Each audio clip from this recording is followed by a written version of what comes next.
I want to start this episode by saying something really clearly. I don't have answers today. I don't have a lesson neatly wrapped in a bow. I don't have a motivational ending planned. And I don't have this figured out. What I do have is honesty. And I have lived the experience of what it feels like to be in pain longer than you expected to be. To still be here, to still be trying, and still be questioning yourself in the middle of it. So if you're listening to this and hoping I'm about to tell you how to fix it, I'm not. But if you're listening and you feel tired of pretending you're okay, then you're in the right place.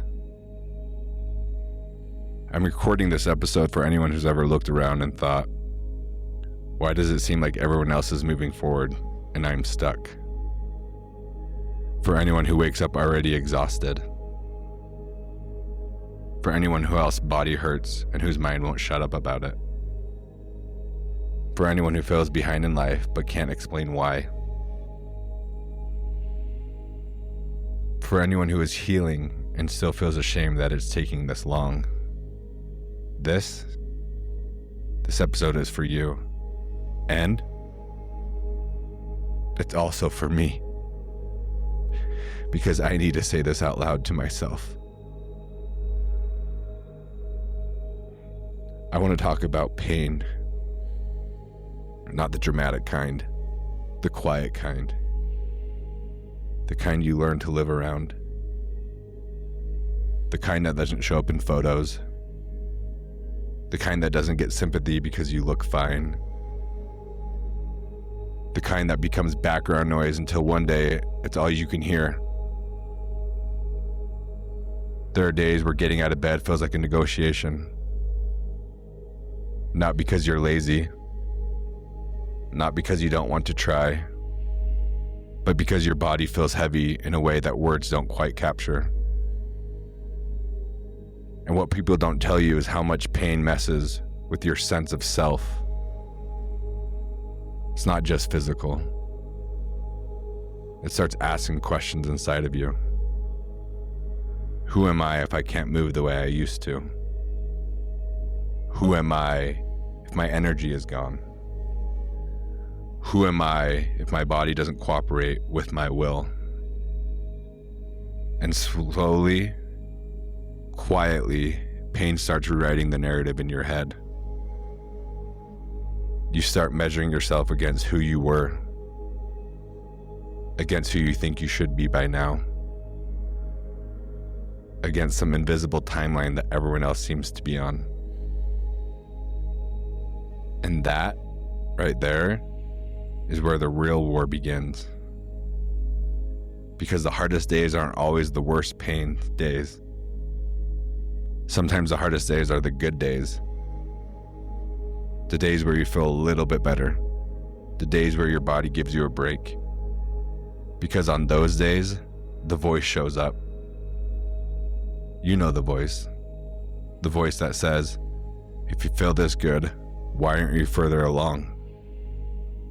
The voice that says, other people have been through worse and they're fine.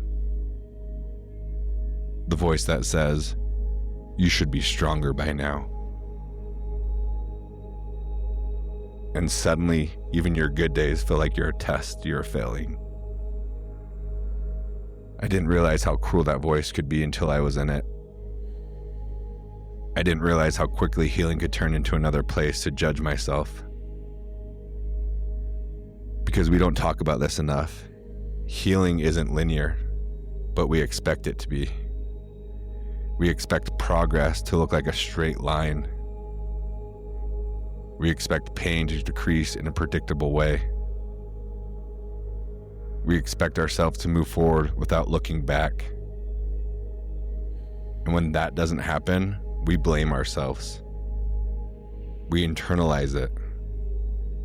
We tell ourselves we're doing something wrong.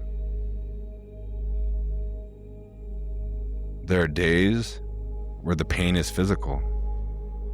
Days where your body just won't cooperate. Days where your movement feels impossible. Days where everything feels inflamed, tight, fragile. And then there are days where the pain is mental.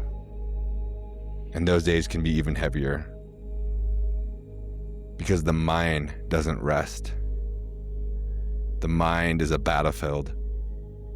The mind narrates. It critiques. It compares. It predicts. It tells you stories about your future based on how you feel in this moment. And when the pain lasts long enough, the mind starts to turn on you. It tells you you're weak. It tells you you're broken. It tells you you should be better by now. It tells you that if you were stronger, you'd be further along. And I want to say this carefully because it matters. When you are under sustained physical pain, emotional stress, and uncertainty, your nervous system is not operating normally. Your thoughts are not a moral failure. They are a response. That doesn't mean every thought is true, and it doesn't mean you're losing your mind. It means your system is under pressure, and no one prepares you for that. There are moments where my thoughts scared me. Moments where the loops wouldn't stop. Moments where fear got loud. Moments where I felt so disconnected from myself. And the shame that comes with that is heavy. Because we don't like to admit when our mind feels fragile. We don't like to talk about the mental side of pain.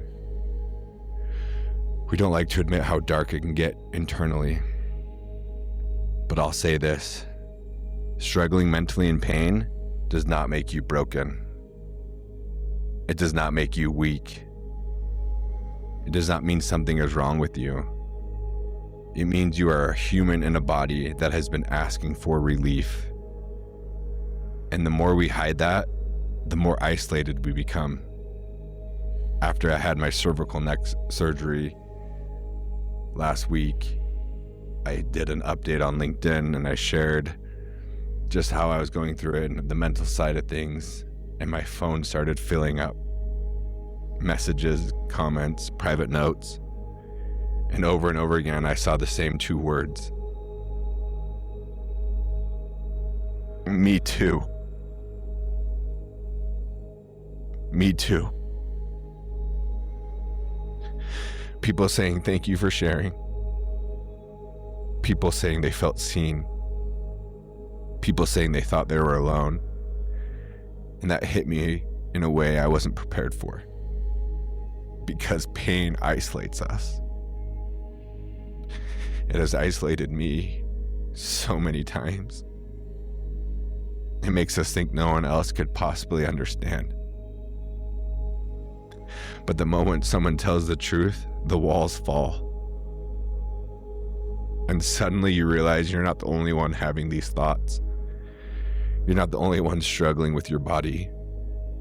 You're not the only one feeling behind. We all have different injuries, different stories, and different lives. But it is the same weight.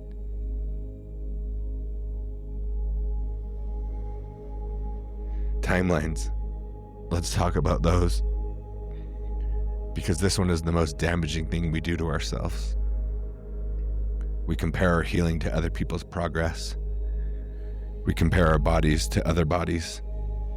We compare our capacity to other capacities.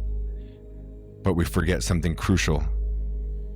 We're not starting from the same place as everybody. We all have different histories, different traumas. We all have different nervous systems, different support, different responsibilities. Your pain does not need to look like someone else's to be valid. Your healing does not need to match anyone else's timeline to be real. And if anything in this podcast you take away, I need you to hear this. Because I need to hear this. You are not late. You are not behind. You are exactly where your body and your life have brought you. And that doesn't mean you'll stay here forever. But it does mean you don't have to punish yourself for being here now. Man, there are days that I still feel frustrated. Days where I think, why is this taking so long? Why is this painful, so much pain still? Days where I want to rush the process. Days where my patience feels impossible. And on those days, I try to remind myself of something simple. Healing is not a performance. You do not need to inspire anyone while you're hurting. You do not need to turn pain into purpose immediately. You do not need to make this mean something yet. Sometimes the bravest thing you can do is rest in the middle. Not give up. Not quit. But just stop fighting yourself. And if you're listening to this, and today is a hard day, like it's been for me, I want you to hear me. If all you did today was get through the day, that counts. If your body didn't let you do what you wanted to do, that does not mean you're weak. If your mind was loud and critical, that does not mean you failed. It means you're in it. And it being in it is the same as not being broken. Listen, I don't know how this chapter ends yet. I don't know what the next phase looks like. I'm still healing. I'm still learning to listen to my body. I'm still learning how to be patient with myself. But I do know this. The more honest we are about how hard it is, the less alone we become. The more we tell the truth, the more space others feel to breathe. And if this episode does nothing else, I hope it gives you permission. Permission to heal at your own pace. Permission to stop caring. Permission to admit you're not okay. Permission to stay. You don't have to have it figured out. You don't have to know who you're becoming yet. You just have to keep showing up. And if no one has told you this today, let me be the one. It's okay to not be okay. You're not alone in this, and you're doing better than you think.